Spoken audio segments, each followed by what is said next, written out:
Hey, hey, hey! Welcome out to our brand new show, Merlot's Mega Movie Chat, where we talk movies and all kinds of interesting movie stuff.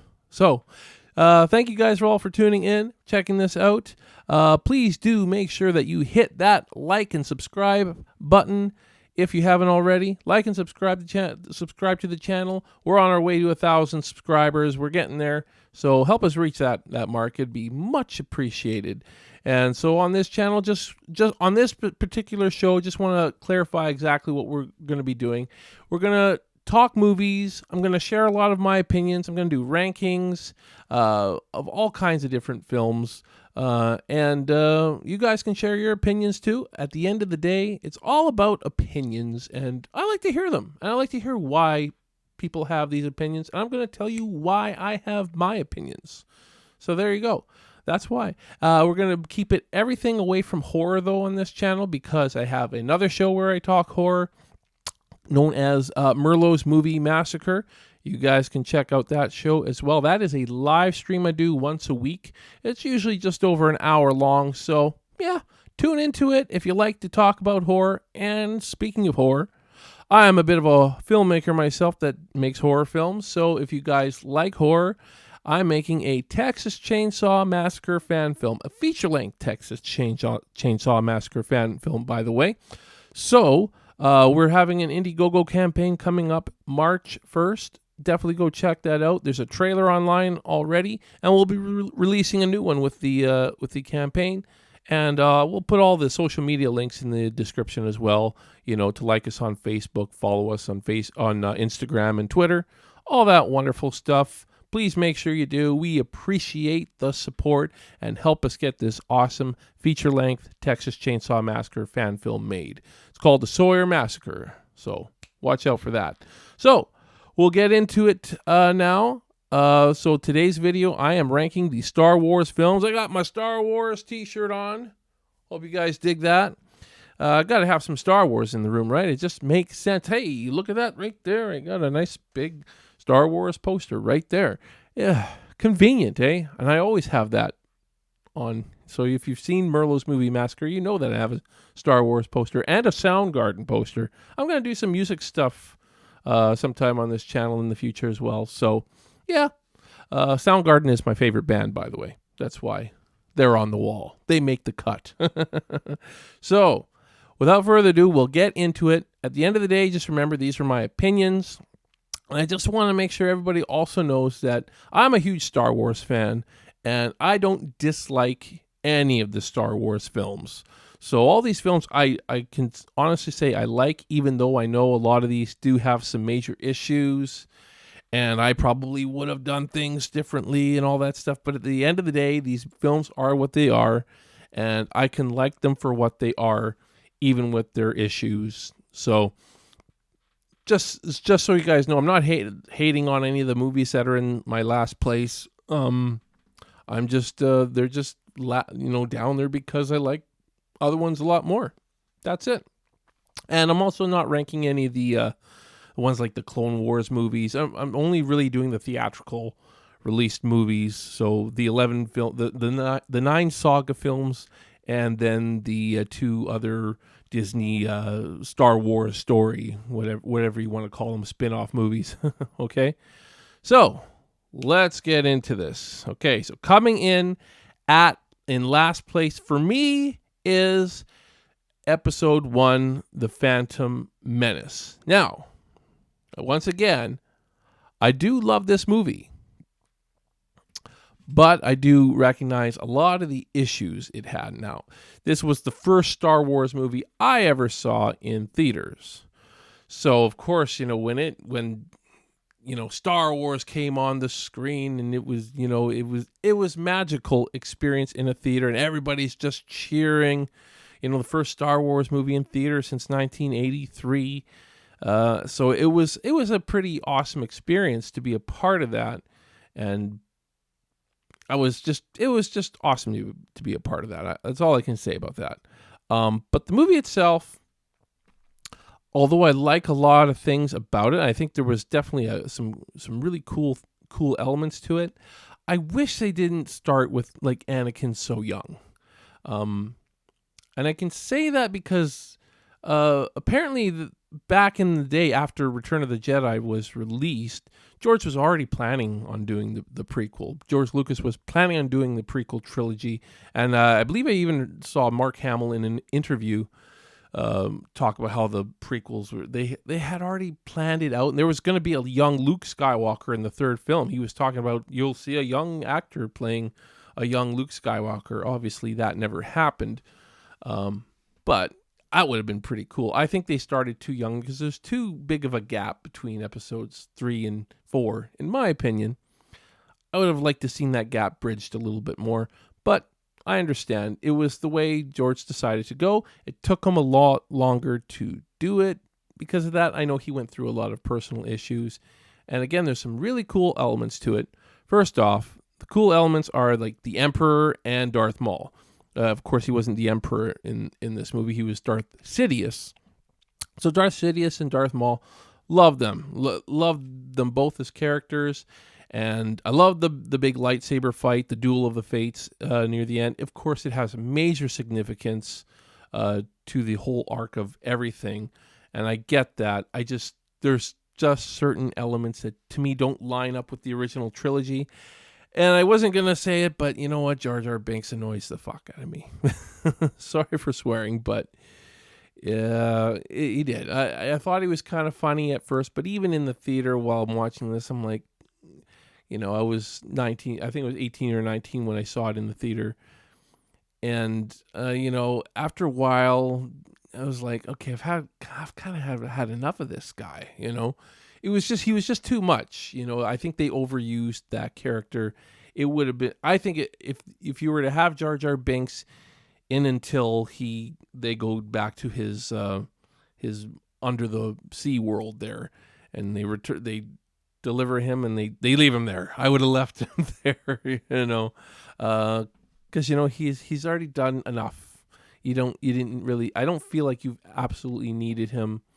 But I see where he was going with the story, but it was just too goofy for me. Another complaint I do have is the acting of Anakin Skywalker, the actor that was playing Anakin. I kind of like the way, I do actually appreciate the way George wrote the character. I don't know, his acting you could tell it was pretty weak. That you could tell he was pretty inexperienced as an actor. And I don't know, I think they could have done a better job casting Anakin. And again, I still feel like he should have been older. So those are my big beefs with the film. Share your opinions on what you like and don't like about the film. But again, there's definitely a lot of elements I do like. I think all the political stuff is quite good. So let's move on to the next one. And that is episode 2. Boy, these are going in order so far, aren't they? Attack of the Clones. Again, I like the film. This film was cursed with a lot of bad dialogue. Particularly the Anakin and Padme dialogue.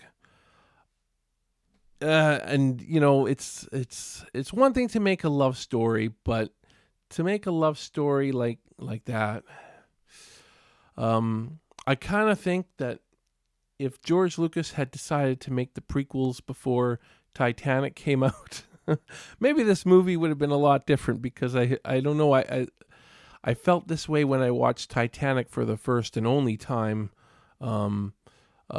Hopefully I'm not offending any Titanic fans out there, but boy, I did not like that film. Just saying.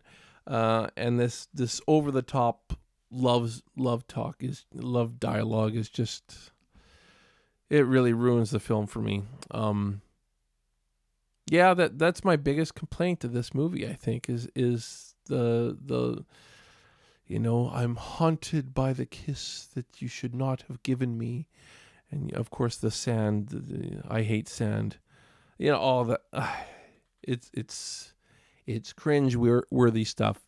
And I think another thing with these prequels too is the CGI really doesn't hold up now. It's not like back then at the time it seemed pretty cool, But I think all three of the prequels, you look at the CGI and it's like, it doesn't hold up now.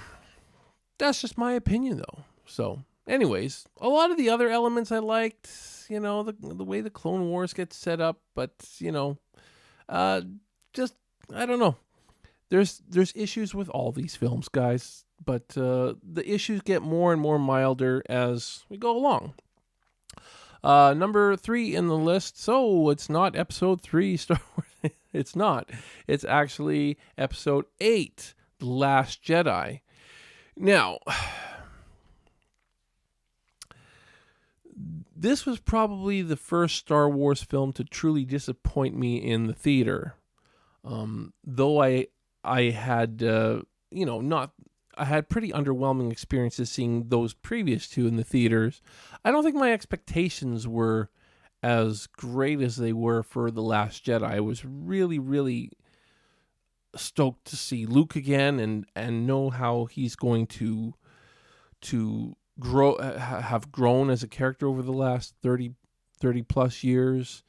And to see that character just go backwards, go completely backwards, it just, that really disappointed me because, it took a bit for him to get to that point that he was at in Return of the Jedi.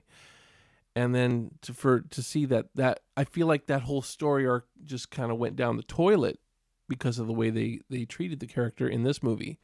Now, I'm not saying he had to be the most powerful and uplifting kind of Jedi out there, but to see that character totally disappear was hard for me because he kind of becomes your favorite character when Return of the Jedi comes along. He's probably a lot of people's favorite character, even in the first film, even though he was, kind of whiny. And in the first two films, he was kind of whiny, I know, and he had a lot of growing up to do, basically. But I just didn't like the way he was handled. I also don't like some of the story points in The Last Jedi, how certain things were just kind of brushed off that were set up previously.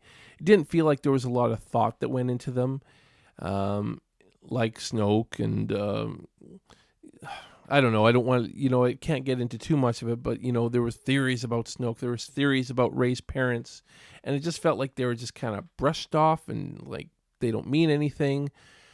When, you have fans like theorizing all this stuff, I'm not saying you have to prove the fans right. You could have been more intelligent about it and actually have something deeper, though. And it just, I don't know.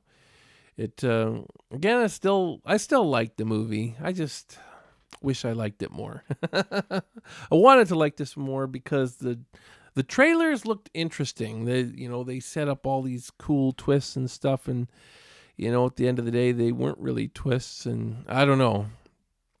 Didn't work for me as much as I hoped it would. So I don't want to get to talking about that too much. Let's get on to the next one, and that is a Star Wars story. Solo, a Star Wars story. Yeah, it's not a bad movie. It feels like an unnecessary movie, though. I didn't never really cared to see a Han Solo origin kind of story. It just, I don't know, it just didn't really feel like it needed to be made. The story itself was, it was okay. It was all right.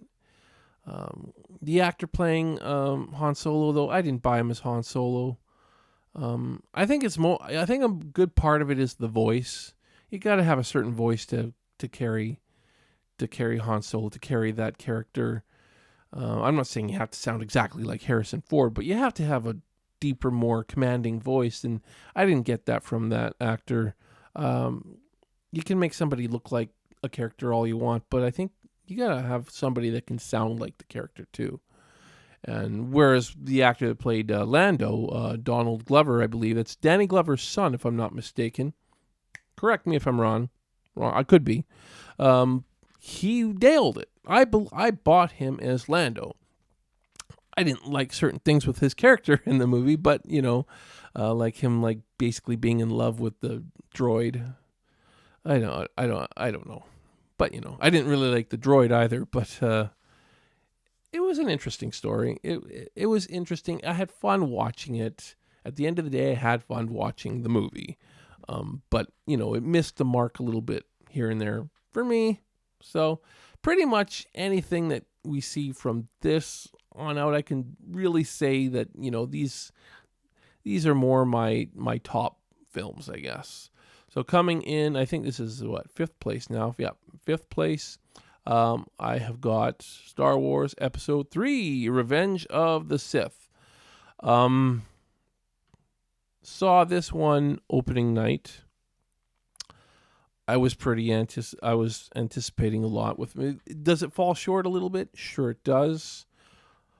But of all the prequels, this was the one that I was like, okay, this one finally feels like it's right for Star Wars.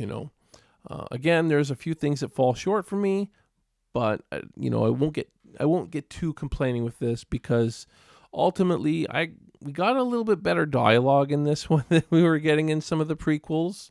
Not that it was all great, but I mean the opera scene with Palpatine, that was great. I was like, okay, we didn't get dialogue this good in the previous films. I think that made a difference for me. Needed some good dialogue. But there's still some moments where I was like, okay, that's not the best dialogue either. It's like George is kind of hit and miss with dialogue, I think. He's really not the best dialogue. He's a great storyteller. Dialogue is not his strength. But there was some better dialogue in that film. I guess when it comes to complaints, Anakin's transition to the dark side didn't feel right to me. Over his love for Padme.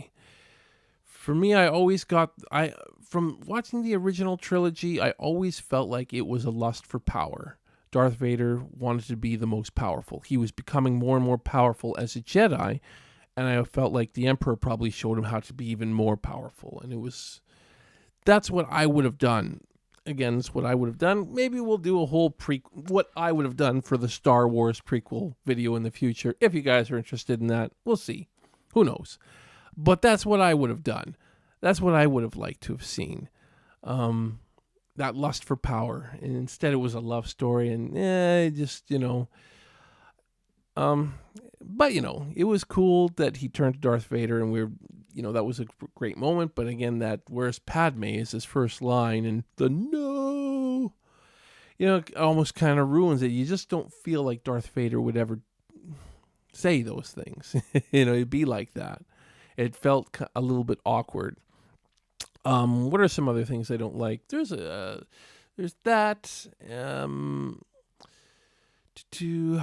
That's about it. I wasn't a big fan of the Emperor's makeup when they made him really. I don't know.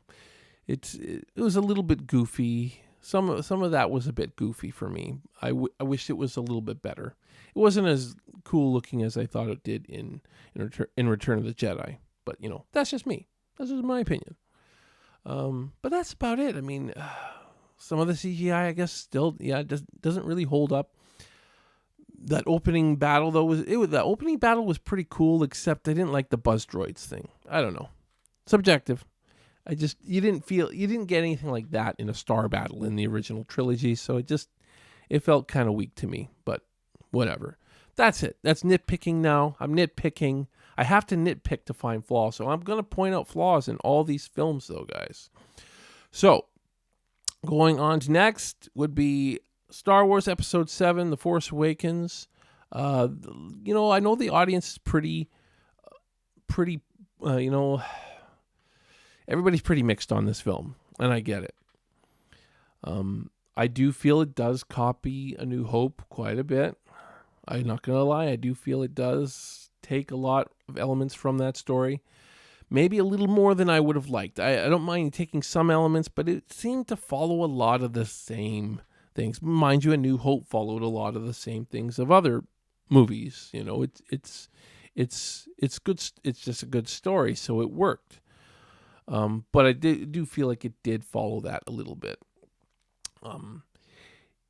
It was fairly obvious to me watching this movie that we're trying to set Kylo Ren up for an eventual redemption. At least that's what I got from it. I think Rian Johnson tried to change that and just really make him the villain in the Last Jedi, which is why these movies just feel so uneven. These movies, but I think it was a mistake to have him kill Han Solo, because you pissed off a lot of Star Wars fans when you kill Han Solo. It's hard to redeem a guy when he kills off such a beloved character. So I applaud JJ for doing that, for actually redeeming him, for having the guts actually to kill off Han Solo too. I applaud you for having the guts to do that. I just wouldn't have done it. I don't know. I can see Han Solo being the first of the big three to die, but we needed that big three reunion on screen, though. We really did. The fans wanted it. The cast wanted it.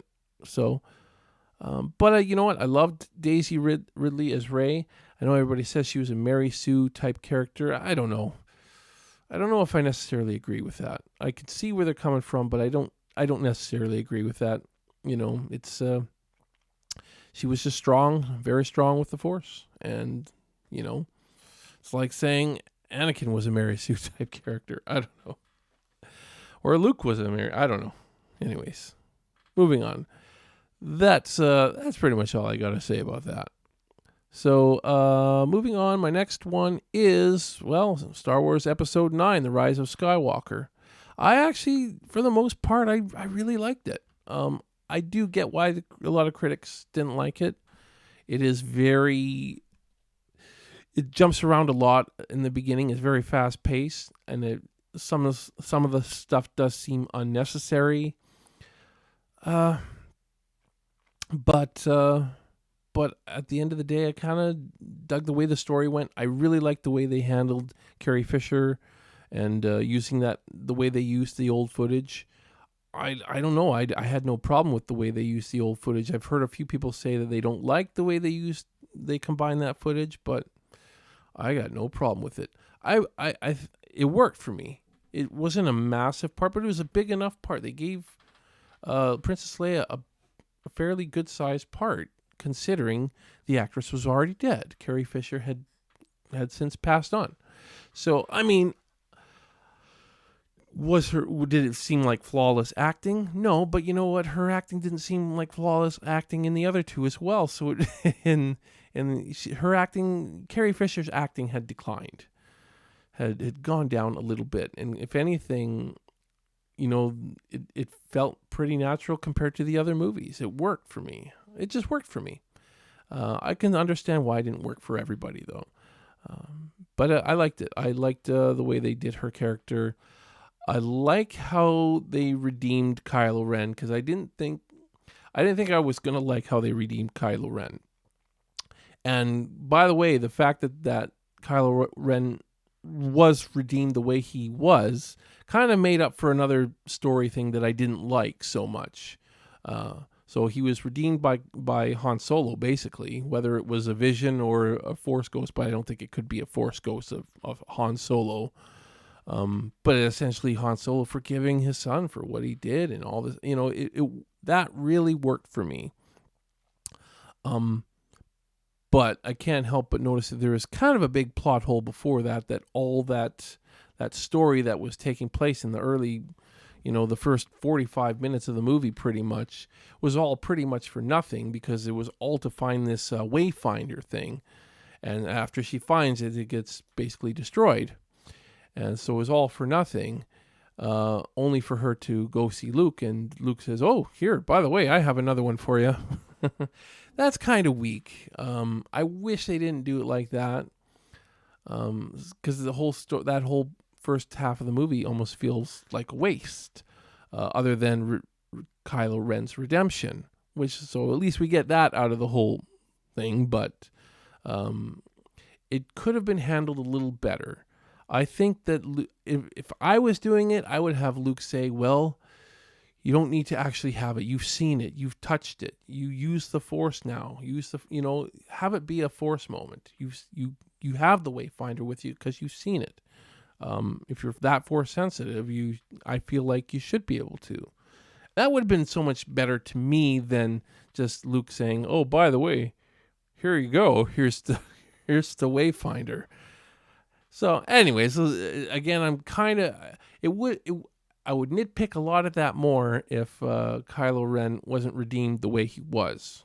I would, because geez, if you are gonna redeem Kylo Ren, it has to be by Han Solo. Han Solo has to be the one to redeem him since he killed him. That's my opinion.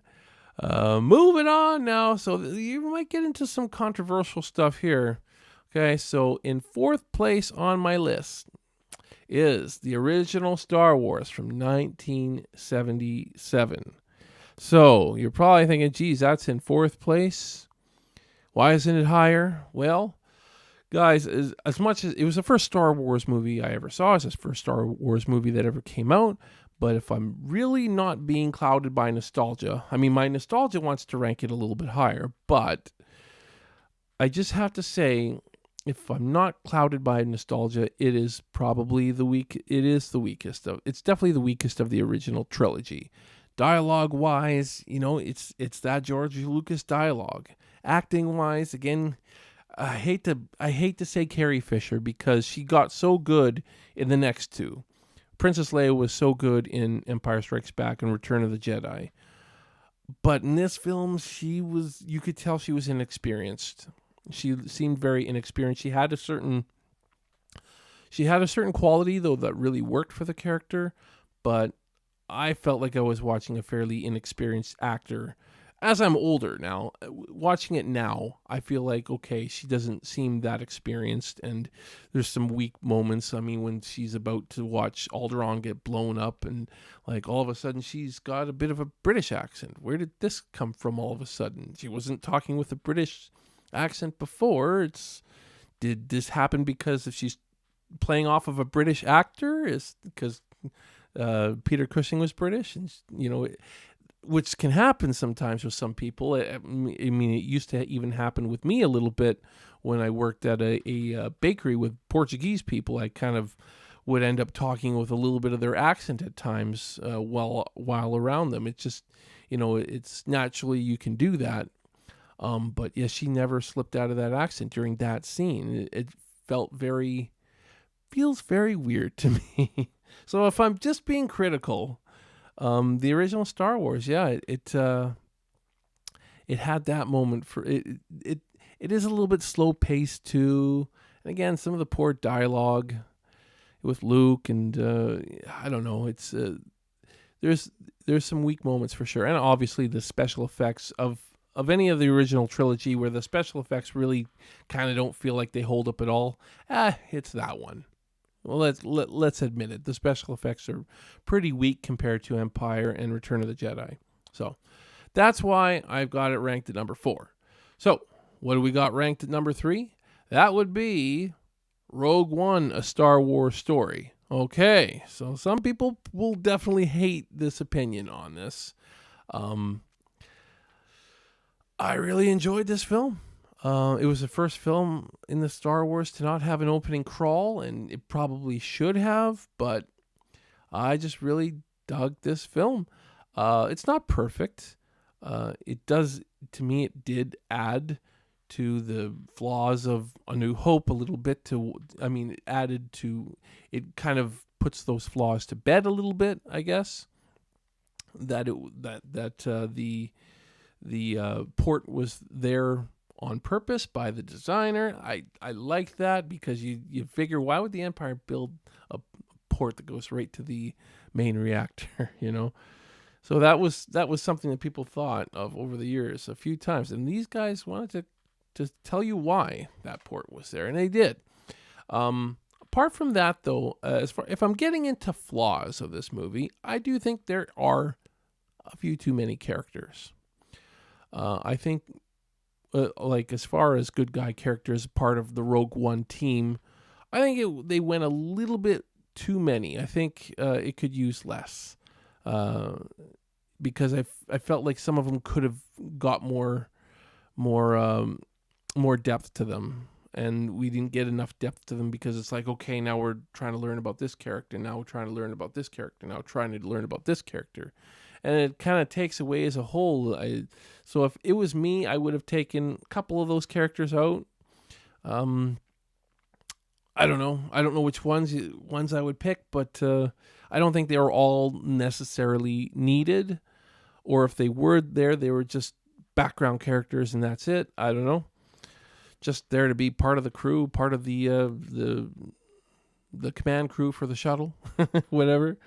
As they said in Return of the Jedi, don't have a command crew for the shuttle, whatever, right?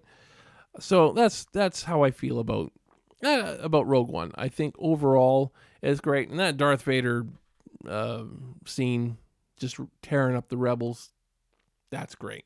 That's great. Yeah, I love it. The CGI on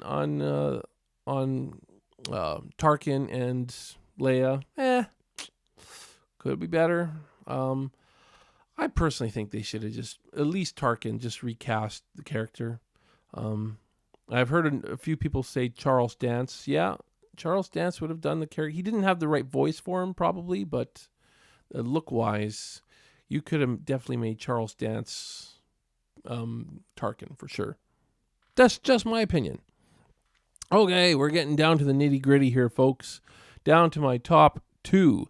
This will be controversial as well, because there's only 2 films left, and I know what most people's favorite Star Wars movie is, and it's my number 2, guys. It's Empire Strikes Back at number 2. Love the movie. Why is it not my number 1? I just like a certain other movie just a little bit more. I love it though. I do love it. If there are certain issues we're looking at, okay, some of the green screen stuff doesn't hold up. Kind of like in Return of the Jedi as well. There's some green screen stuff that doesn't hold up as well. But overall, I mean, it is a really good film. It's hard to nitpick too much, but because there's so much to love about it. It's just, why do I love this film more at this point? There's not many flaws you can really point out. Both of these films, I think the biggest flaws are the green screen effects don't really quite hold up. A lot of the other digital, the effects, not digital, but special effects, because they didn't really do digital effects back then. They do hold up. I mean, those space sequences are awesome. I guess if I am giving one extra little nitpick to this, probably Luke. I wish he was kind of getting further with Yoda. He seems to he's a bit whiny. At a certain point, I wanted to see that whininess go away and actually listen to Yoda, like really listen to him, where he's actually finally getting it. Sure, give him a while to get there, but he left before he really got it. He left Dagobah before he really got what Yoda was saying. And I think, for him to get as good as he was in Return of the Jedi, we needed to see him take that step forward where he's like, okay, now I will do this. Now I can do this. Okay. Master Yoda, you show me the way. I'm going to be able to do this now. I don't really feel like we got that, and we needed to. Even if we thought he was ready to face Vader or not. We needed to see a good step in the right direction. I didn't feel like we got that quite. So anyways, that's me being pretty nitpicky though. Very nitpicky. Just to give one extra nitpick over Return of the Jedi, which of course is my number 1. I know a lot of people don't like this movie as much. I'll tell you why I like it, because why to me it is the ultimate Star Wars film. Other than nostalgia, of course, I mean, I grew up watching this film, and this was the film that I always wanted to see because of how much I heard about it.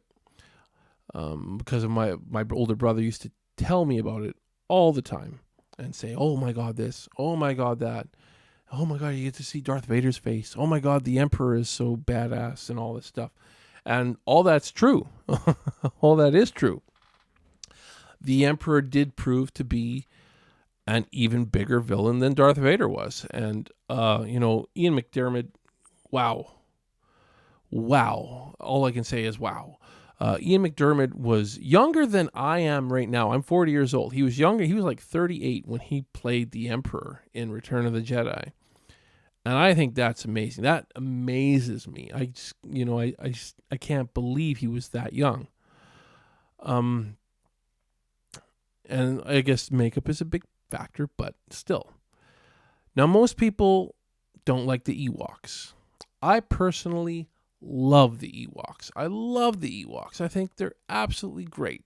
I think it's talk about characters that are underdogs. That the Empire wouldn't suspect that these things could be a problem, and most people's problems say, well, how could these cute little teddy bears take down the Empire? Well, just remember, they didn't take down the Empire. They were just that extra boost the rebels really needed to get over that hump, because again, these things are in their environment too. The Ewoks, they were in their environment. They knew this. This gave them an advantage over the Empire. Okay, this gave them that advantage, and at the end of the day, they gave the rebels the distraction, I guess you could say, that they needed to give the rebels in order to take down the Empire. You got to remember, there was a space battle that had to be won. You got to remember, Luke had to battle with Vader and the Emperor, and all these were factors in taking down the Empire, and ultimately it worked. As far as other things in this, I really liked that Luke and Leia were brother and sister. I think it was the right way to go. I know a lot of people thought that seemed forced. To me, it seemed like the most natural thing to do. And maybe they were looking for another big twist like they had with the Vader reveal as Luke's father in Empire. They thought that was going to be another major twist, and I could see why they would think that. I just think it was the most natural thing to do. They set up Leia to really be Luke's sister in Empire as well. If you look at it, you could see that Leia was the other that Yoda spoke of when she used the Force to find Luke when he was hanging from Cloud City there. It made sense to me. So I like that angle. I really love the way Leia tells a story, when Luke and Leia and all that stuff is revealed between them. Leia talking about their mother, which she only thinks was her mother, and that's again, it's kind of a big plot point that I don't like about the prequels too. They kind of brush that off a little bit. Not a little bit, a lot of it. And I've heard the arguments, okay, well, Leia, if Leia's strong with the Force, she could remember that at birth. I don't buy it. Leia knew her mother. Maybe till she was only 4 or 5 years old. I don't know. That could have been done better in the prequels. Again, I just think they started too far back. But that's just my opinion. So I love that. And for me, the biggest moment in Star Wars forever, the biggest moment is Vader's redemption. I got to talk about this because it's so huge for me. It's so impactful. It's the only moment in a Star Wars movie that I can actually almost find myself crying. It really is. It was so perfectly done. Talk about great cinematography and great body language from the actor playing Darth Vader, because it couldn't have been easy to try to show emotion when you've got a mask on, but somehow that emotion comes through. He's wearing a mask, and his body language is saying it, and the way he's staring down at his son, and he's looking over it like, I gotta choose, and you can see the conflict without seeing it in his face. It's magical stuff for me, guys. It really is. There'll never be a moment like that in a Star Wars film, and it's the greatest moment in Star Wars history. And I got to mention the Star Battle. It is the Star Battle in Return of the Jedi is the best Star Battle in all the Star Wars movies. The Rogue One is pretty close though too. I will say that. But for me, Return of the Jedi Star Battle is the best. I love it. It's epic. It's absolutely epic. So all those things to me, they make Return of the Jedi a better film. Yes, I do I do agree that there are some minor issues with the film. Again, some of the green screen stuff, and maybe you could argue that some of the Jabba the Hutt stuff takes a little longer than it should. I've heard, like, my brother even said, and he's a big Return of the Jedi fan, but he even said, well, why didn't Luke just show up there in the first place? And I thought about that, and I think the reason really is because Luke is really now a Jedi, and he wanted to resolve it as peacefully as possible. And the peaceful solutions didn't work. Sending the droids as a peace offering, that didn't work. And then sending Leia to try to kind of sneak him out of there, that didn't work. So these things didn't work. Luke knew he had to do what he didn't want to do. He didn't want to have to destroy Jabba the Hutt and all, but he had no choice. He was left with no choice. So I do agree with that. I agree with that. I think it would have been more empty if it didn't happen that way. So again, that's just my opinion, though, folks. I know people hate the Ewoks, so you guys can rant on that all you guys want, but I frickin' love them. I love the Ewoks. And why aren't people bitching about the Porgs? That's what I want to know. Those things were absolutely useless. They did nothing for the stories, for the story in Last Jedi. Why people complain about the Ewoks when you got the Porgs? They're just useless. Anyways, that's it for me, guys. I hope you guys enjoyed this video. Do remember to hit that like and subscribe button if you like this video. And even if you don't, still do it, Or you can hit the thumbs down if you want, but please don't. Please don't. And I appreciate your support, and we'll come at you soon with another interesting movie-related video. So thanks for tuning in to Merlot's Mega Movie Chat. Thanks, guys.